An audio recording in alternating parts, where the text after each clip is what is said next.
So, in the previous classes, we studied about the development and procedure of palynology, how the pollens are transferred from plant to plant, what is its importance, how the self-pollination and cross-pollination can occur in plants, and not only that, we already discussed about the development of male gametophyte and the female gametophyte, what is the production and how the development will occur in embryo sac, what is the result of the fertilization and the formation of the embryo and endosperm, what is its importance, and how the plants can produce the seedless fruits in the form of parthenocarpy, and how the embryo sac can be produced the new individuals without fertilization or process of reproduction, that is the parthenogenesis. These all will be included in the apomixis. We already completed this all in the previous classes. So this is regarding the portion of our embryology and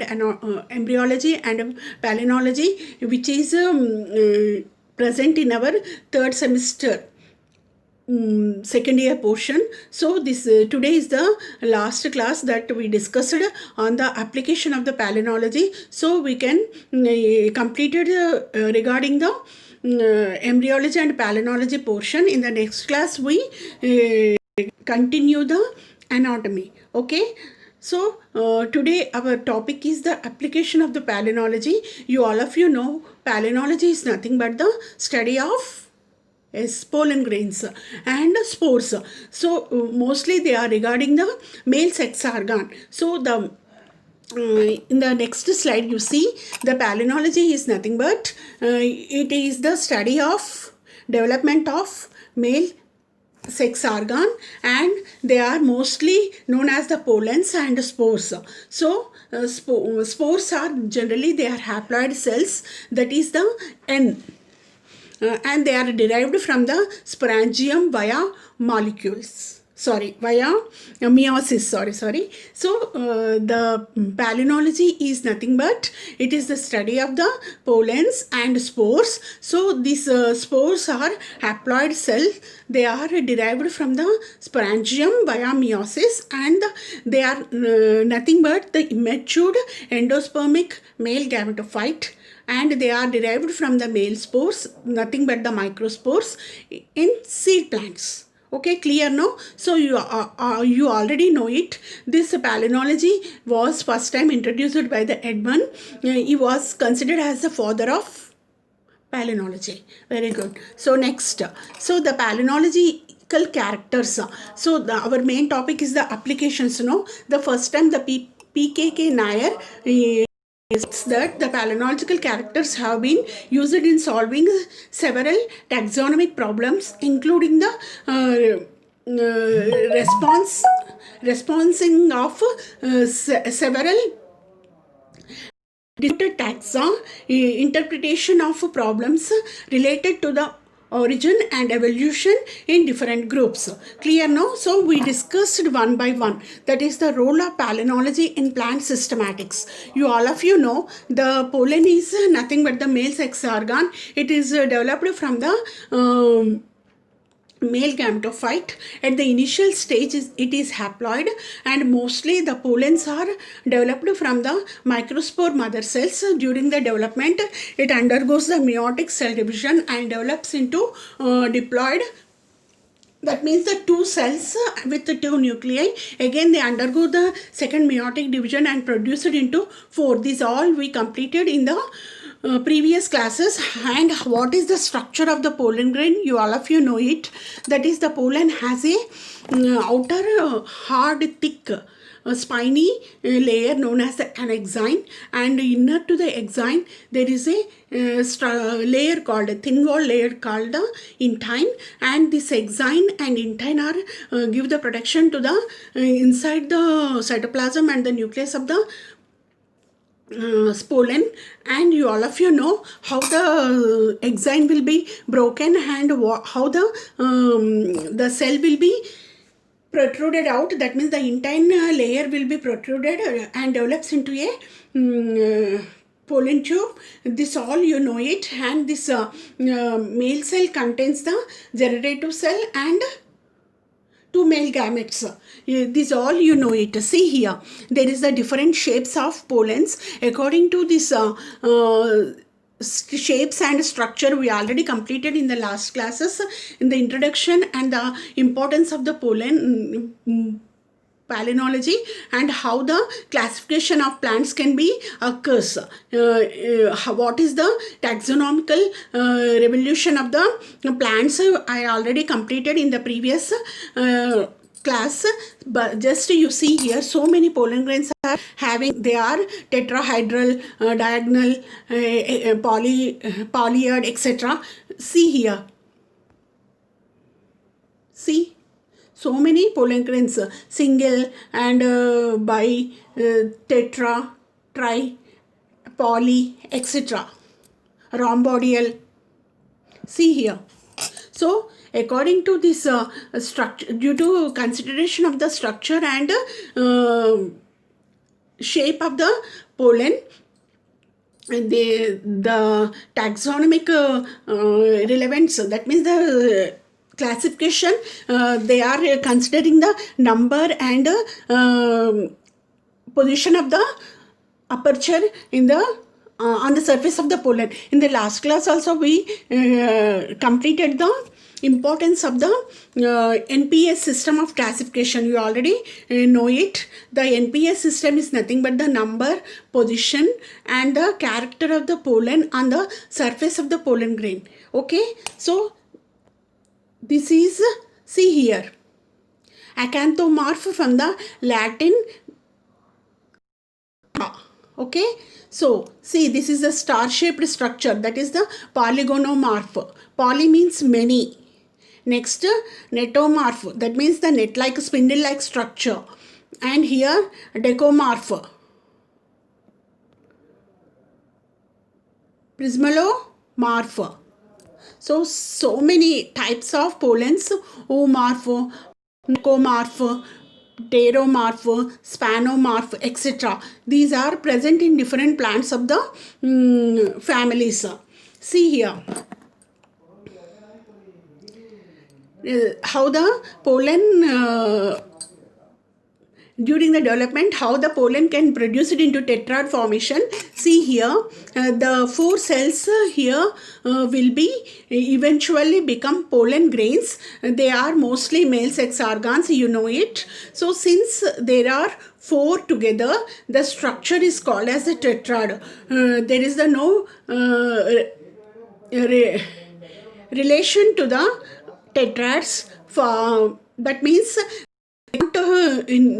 seen in the Prophase 1. So in the last classes we already studied about the what is the structure, shape and position of the pollen grains. In the previous classes we completed. So taking to consideration the systematics of plants in the taxonomical evolution, they can be considered. So next one is the role of palynology in plant systematics. That is the, I already told you, that is the how the plants can be classified due to basing on the structure of the pollen. This is the example of the orchid plant. See here. So in Mimosoidaceae there is a polyed type of pollen grains. Piperia, in Piperia also polyed type of pollen grains will be present. This, see here, Ebinoideae, Nightale, Coptos sapelta. These are the some of the examples of the pollen grains. Due to the consideration of these, the name of the plant can be given. Okay. This is the Cyperaceae family. So, according to the type of the pollens and their structure, they are different in different plants. Okay.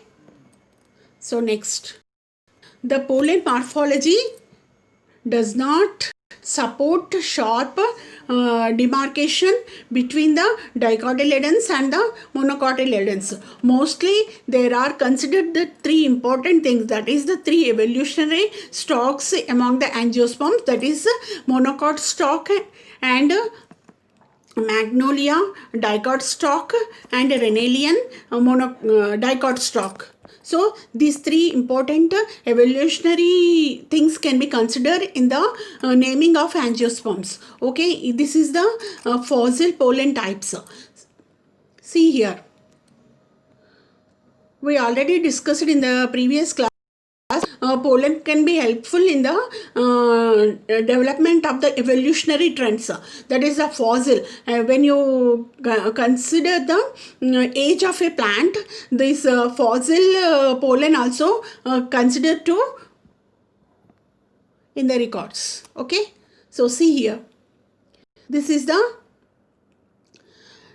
Thumbergiidae and Acanthaceae family. The pollens are evident to see. This is the Ericaceae family. Okay, so let us see what are the use of pollen in forensic. So this forensic science also play an important role due to the consideration of the pollen grains in their studies. The excuse me, following points can be proved by study of pollens in forensic. That means it can relate a suspect to the scene of crime. Okay, so next, it can relate an item left at the scene to a suspect. It can relates to the foreign item which found on the scene of crime. So support of disprove alibis. Next, it can search for the trace materials to their original resources. So considering these all points, they can be using in the forensic science. So what are the detection of pollens? Let us see how the detect the crime. The presence of pollens can be detected or verified by some forensic techniques such as mineral analysis, stable isotopes, radiocarbon dating. So considering these three, that means the mineral analysis, stable isotopes and radiocarbon dating, these 3 points, they can be detect the crime.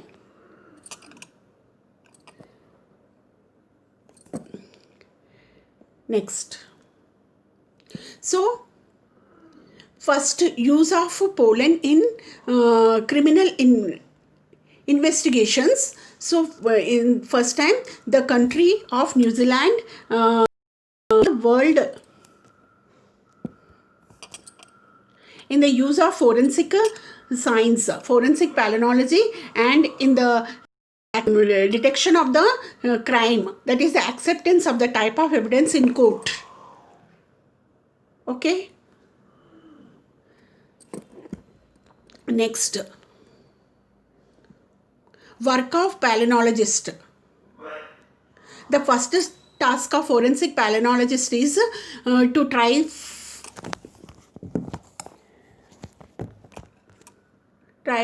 to find a match between the pollen in forensic sample with the pollen from a known geographical region. So the knowledge of pollen dispersal, that is the pollen rain, and the productivity often plays a major role in solving such problems. Okay, next, see here what to sample, how they consider as a sample in the crime means what are the main things they are considered means soil, dirt, dust are common at every crime scene. They should be collected carefully because often these elements contain abundant pollens and spores.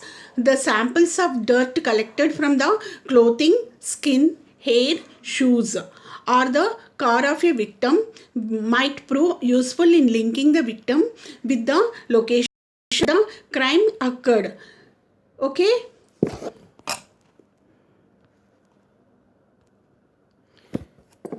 Next, pollination methods. There are four types of pollen dispersal methods, that is pollen that is carried by water currents, pollen that is carried by wind currents, pollen that is transported by an insect or animal, pollen that never leaves the flower because during the self pollination. Okay, we already discussed this everything in the seed and how the seed dispersal will takes place in plants. I already explained this all to you. So taking this consideration, they can give the clarity of the crime. Okay, see in the next slide how the best place to find pollen and spores. Mostly they can find the pollen on the woolen cloth, blankets, ropes and clothing. Okay, so these they are considered as a sample of the crime. Next,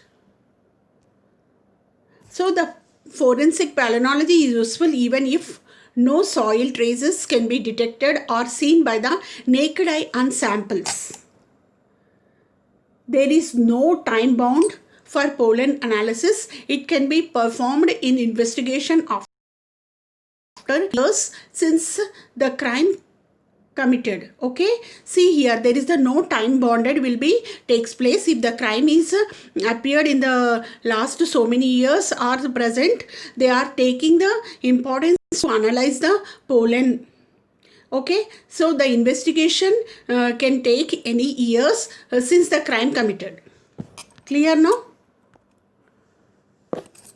See few examples how the they can find the solve the crime. Pollen from clothing of victim and suspect to be showed by they both had been at the scene of an alleged sexual assault where Artemisia and other plants grew supporting the victim's story. Okay. Next, pumpkin, broad bean and beetroot pollen on a rope left behind at the scene of a disappearance of a young teenager identified an individual who worked at an orchard. These are the some evidences. Next, the pollen and mineral analysis of a homicide victim's clothing indicated that she had been murdered beside a river. Okay, these are some of the examples to show the how the crime will be occurring. So I will sum up the topic. The application of palynology is very important in nowadays to systematics of taxonomy, and they are considering the number,